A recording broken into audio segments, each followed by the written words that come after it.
Hey y'all, it's Jennifer. Welcome back to my channel.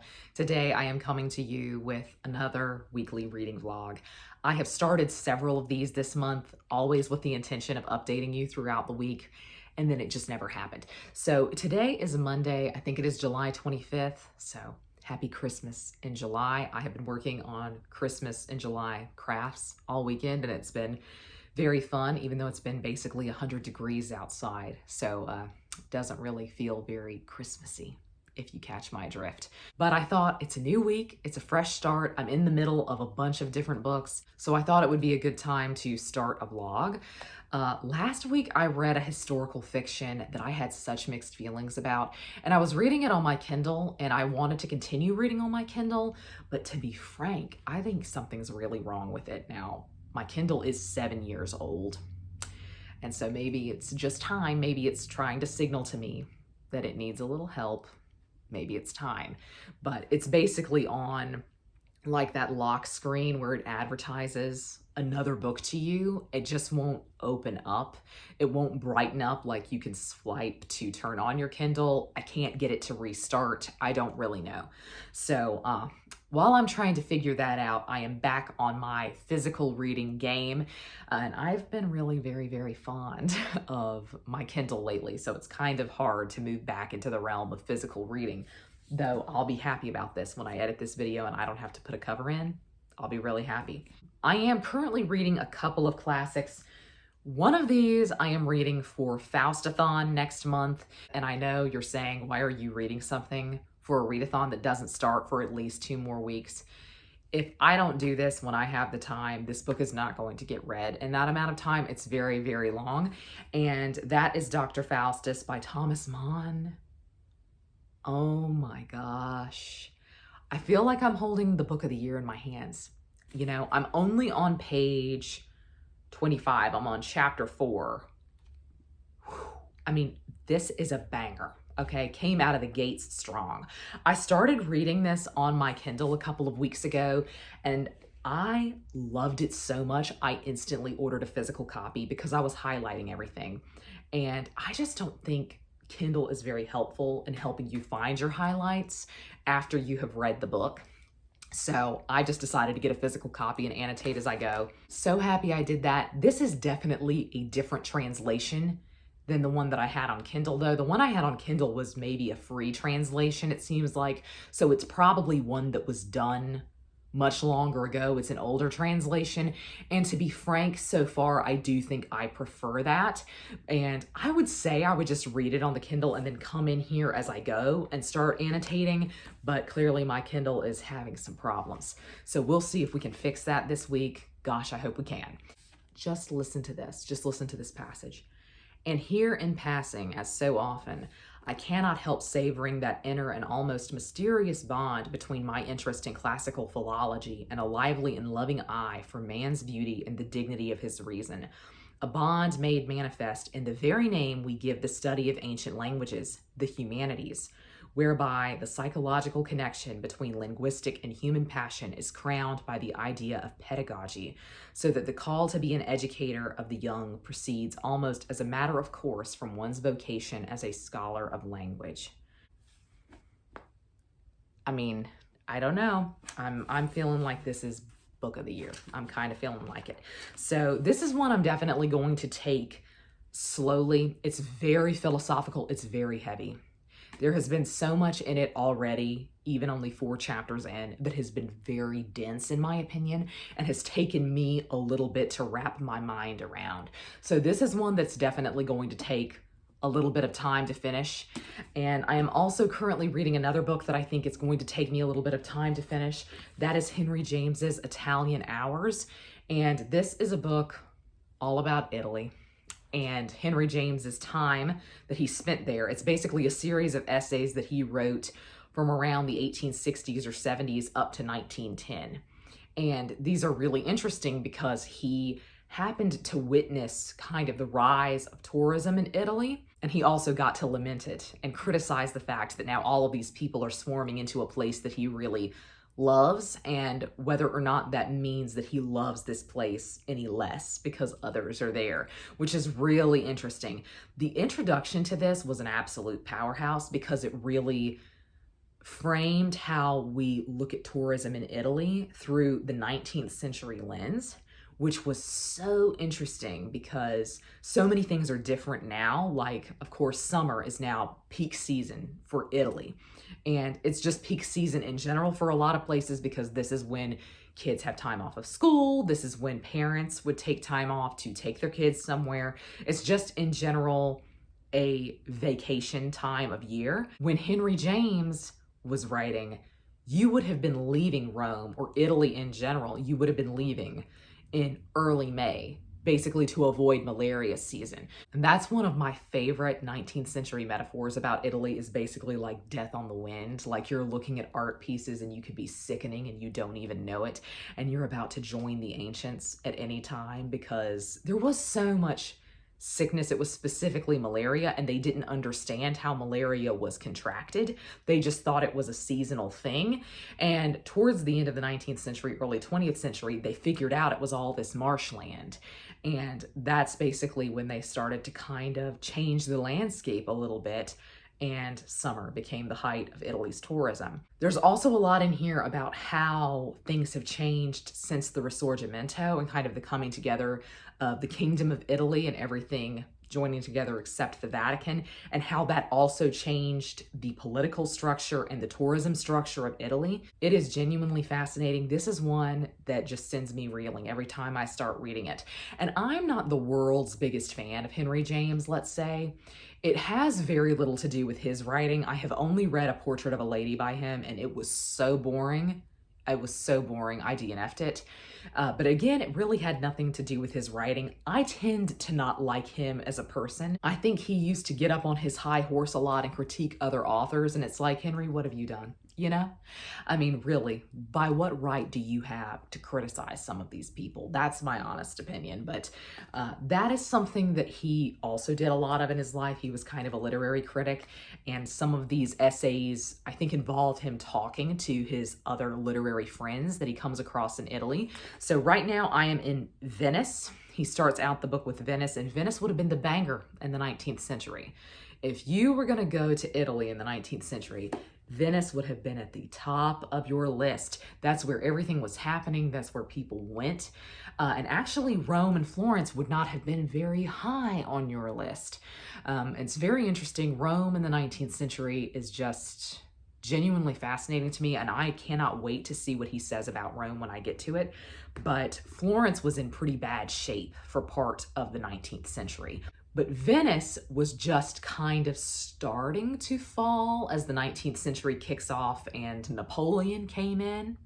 So Venice is still very popular and kind of at the height of its popularity towards the beginning of the 19th century.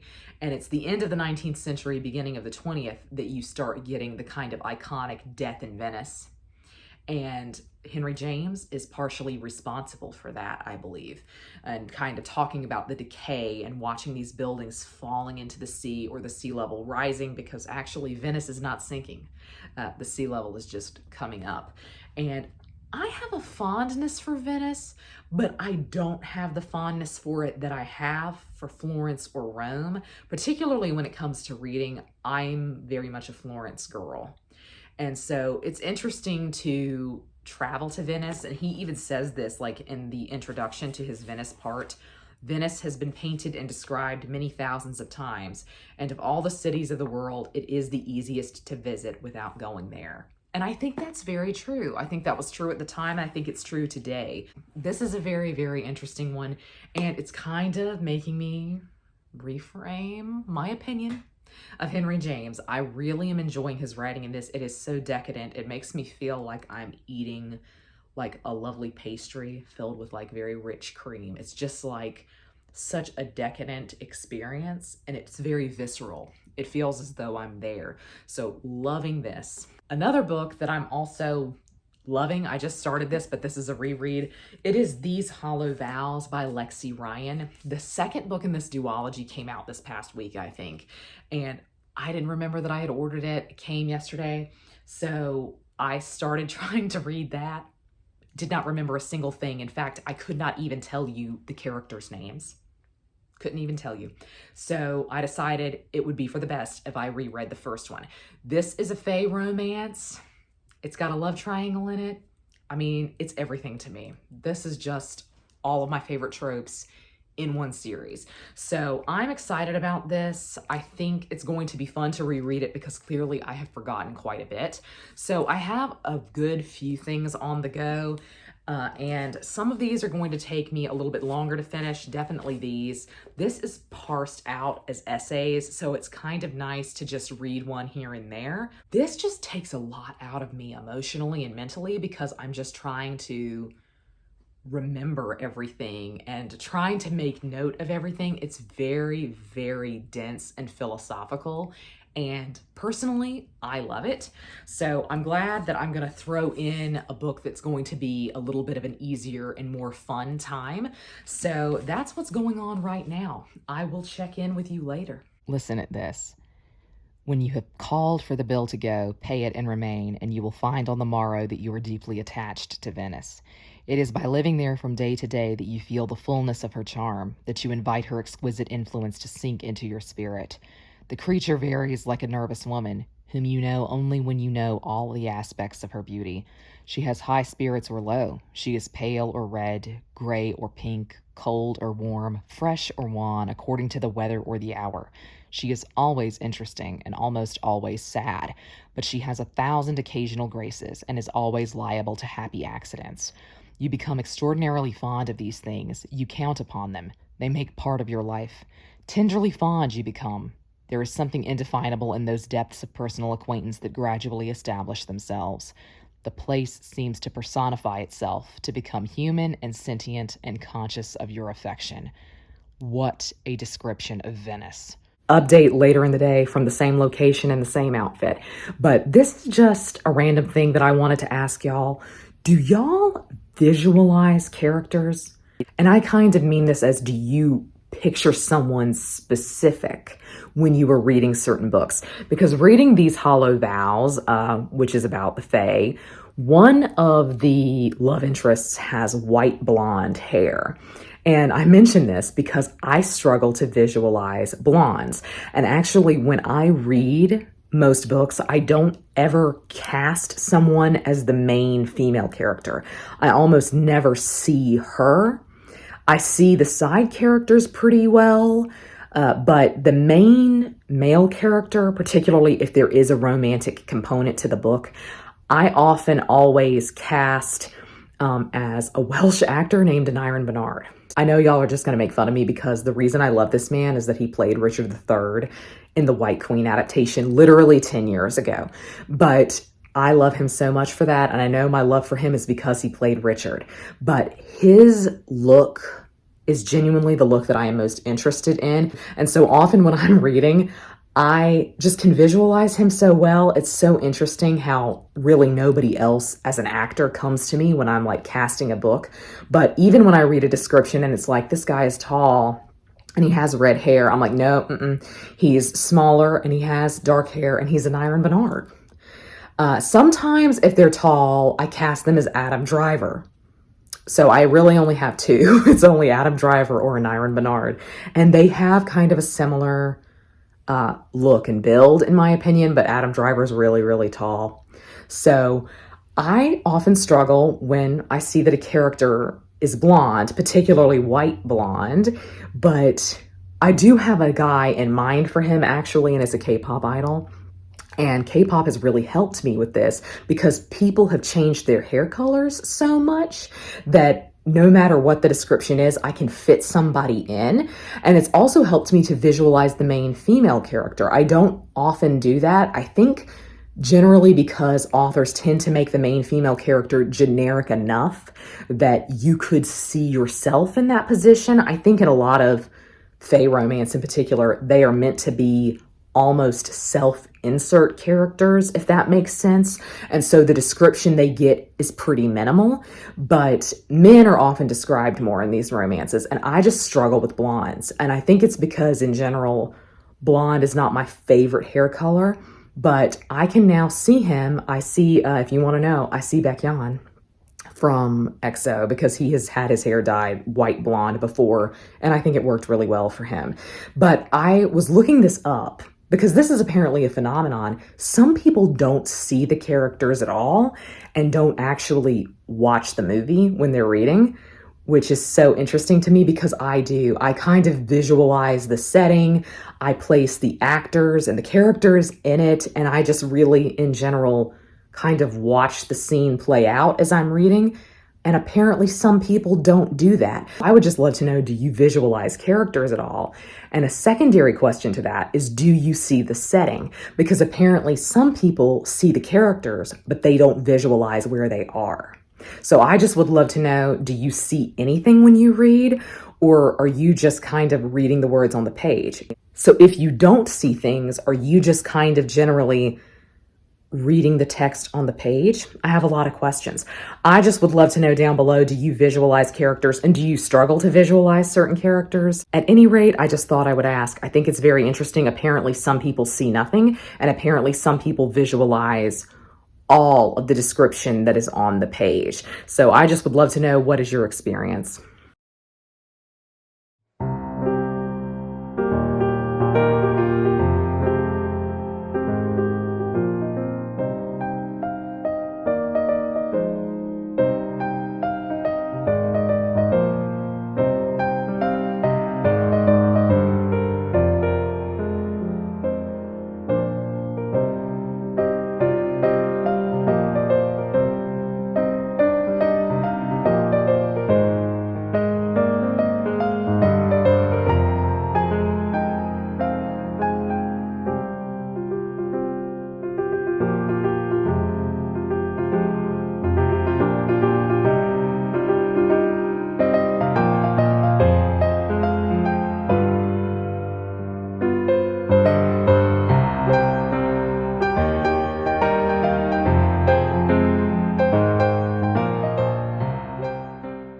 Hello, it's me again.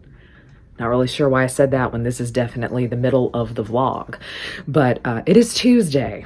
I'm doing good. I'm updating you again already, one day into the vlog. Proud of myself.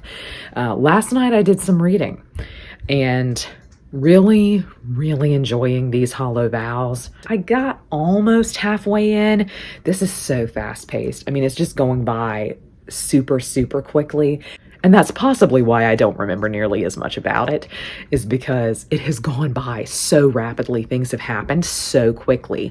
This is basically really a comfort read to me. Fae books often feel like that because there's often a familiarity to the world, even if it's new. It's new characters, it's technically a new fantasy world. It still feels very similar because you are dealing with the Seelie and the Unseelie and things like that. And so this definitely feels like a comfort read to me. And it's really enjoyable because I apparently have basically forgotten where it's going. So this book is about Abriella, whose sister was basically sold into slavery with the Fae. And she's trying to get her back. And she, of course, gets entangled in a love triangle between two Fae princes. I say that like I don't enjoy it, but literally I eat this up. I need more love triangles between Fae princes. You know, I know it's been done a lot, but to me it doesn't get old.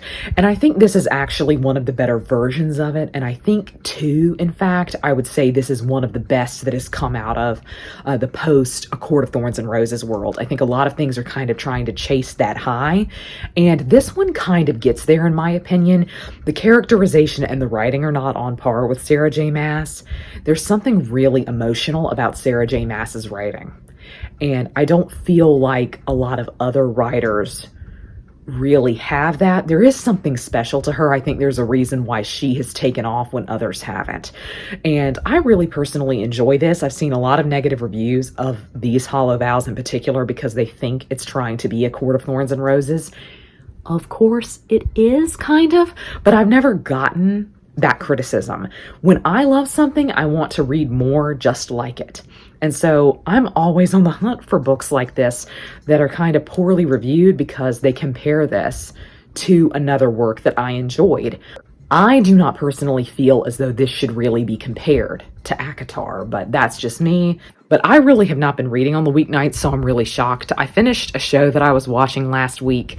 I've been watching Vincenzo, which is a K-drama, and it's about a Korean guy who was adopted by a member of the Italian mafia, and he comes back to Korea, and it's really good. If you ever decide to watch it, give it a few episodes, because it needs some time to hit its stride, in my opinion. But gosh, it was so good. And so I'm now on the hunt for another show. And so in that gap, I was reading last night. I would love to know down below what you're currently watching, because I just don't have a lot on my list. I have a few things that I know are coming up, like the Game of Thrones spinoff. I'm going to watch it. I'll probably be disappointed, but I'm going to watch it. I have that on my list. I have the new Lord of the Rings on my list, which I know will also disappoint me, but I'm going to give it a try. But these are all things that are coming out in the next couple of months, and I don't really know what's going on right now.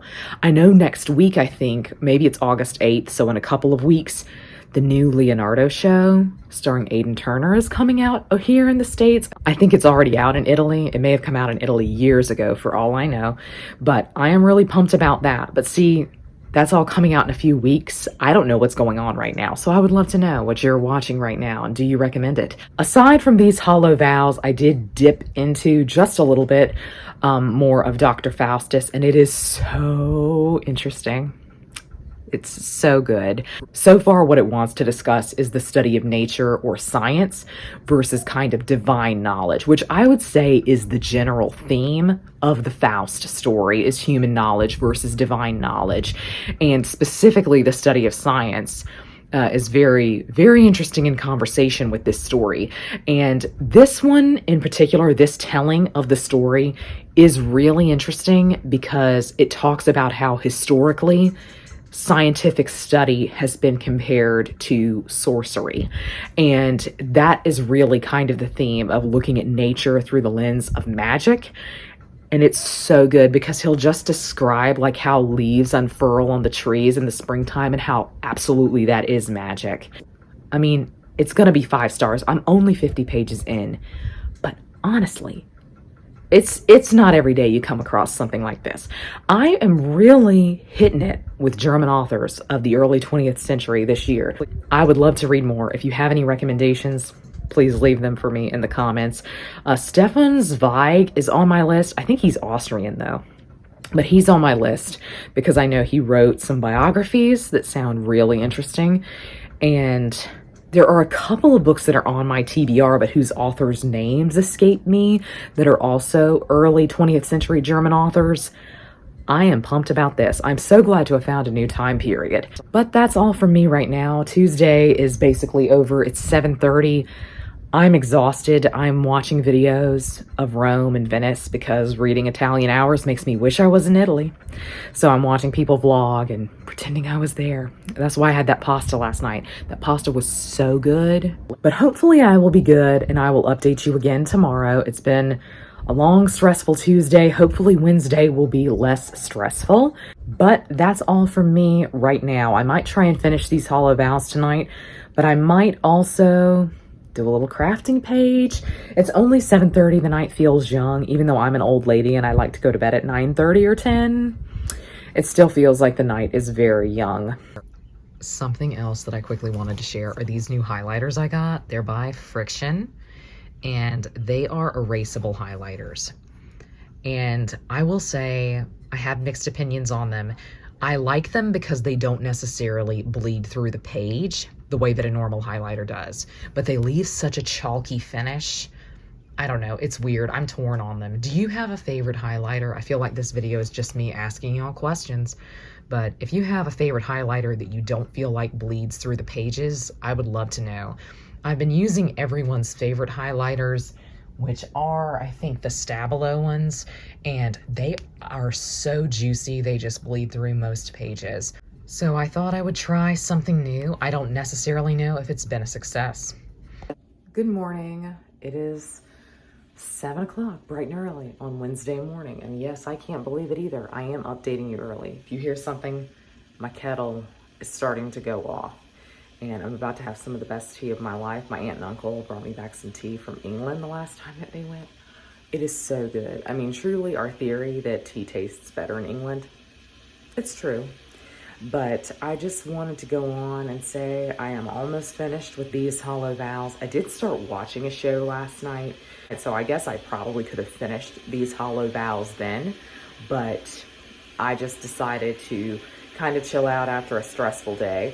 Did not sleep well last night, so I feel like today is going to be kind of a day where I'm a little bit draggy, but we will see what reading gets done this evening. We are once again doing an update right after I got out of the shower.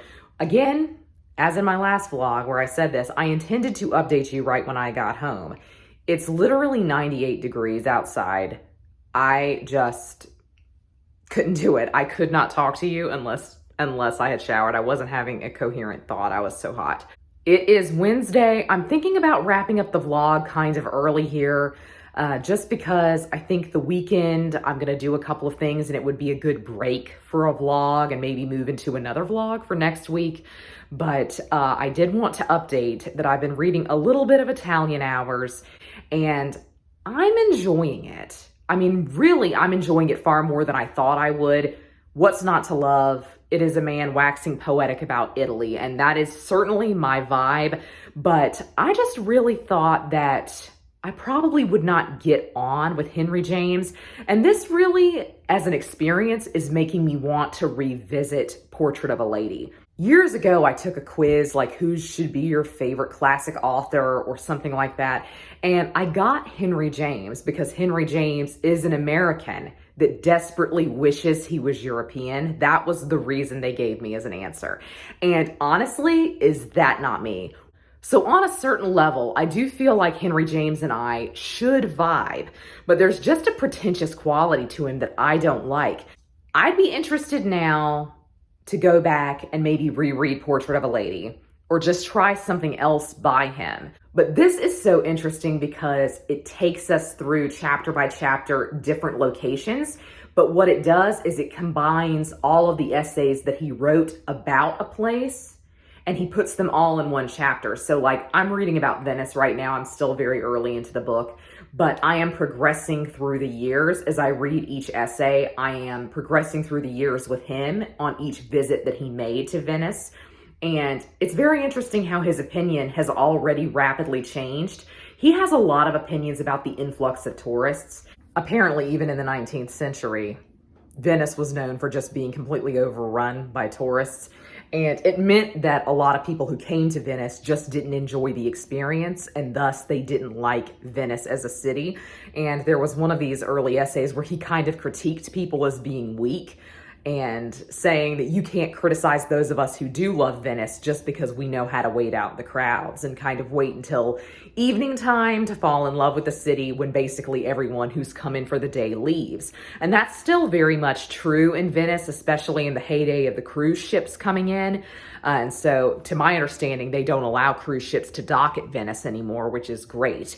I know that was causing a lot of problems for them. But it's interesting how that's just kind of one example of something that was true then that is still very much true today. I'm really in a Venice mood now. He's really got me in the mood to be in Venice. And so I am really enjoying this. Again, I'm kind of shocked that I'm saying that I am enjoying a book that was written by Henry James. And I think there is the potential for him to really make me angry because he is apparently going to kind of fall out of love with Italy as more people discover it. He was such a hipster. I mean, just such a pretentious hipster. Like, oh, it's cool when it's just you there, but when everyone else discovers something's great, it's time to move on. It's time to get over that. So we will see. We will definitely see as I get further. Tonight, my goal is to kind of finish these hollow vows, but I did start a show last night. I don't know if I mentioned that this morning, but I started King the Eternal Monarch, which is another K-drama on Netflix. I'm really enjoying it so far because Lee Min-ho is in it, and I just utterly adore him. And it's about like a parallel world and kind of doppelgangers-esque, but also just really in a way, I guess, the multiverse, like a different universe to you. And I think it's very interesting. Apparently it didn't do very well, but I am enjoying it so far. But I might decide to watch more of that tonight and not read. I will update you tomorrow, and I think I'll probably just close out the vlog tomorrow. Good morning. Another very early morning. It's once again like 7 o'clock. It's actually 7:25, so I've got to make this quick. But I think I'm going to wrap up the vlog here. I am basically finished with these hollow vows, but I do feel kind of unaccomplished when I don't finish a book in a vlog. But I feel like if I end it today, it's a pretty good idea so that I could start another one tomorrow if I wanted to. But that is really going to be all for this vlog. I would love to know what you've been currently reading. I would love to know your answer to all of my questions in this vlog. But that's going to be all for me today. I hope you're all having a great week. Happy reading. Goodbye.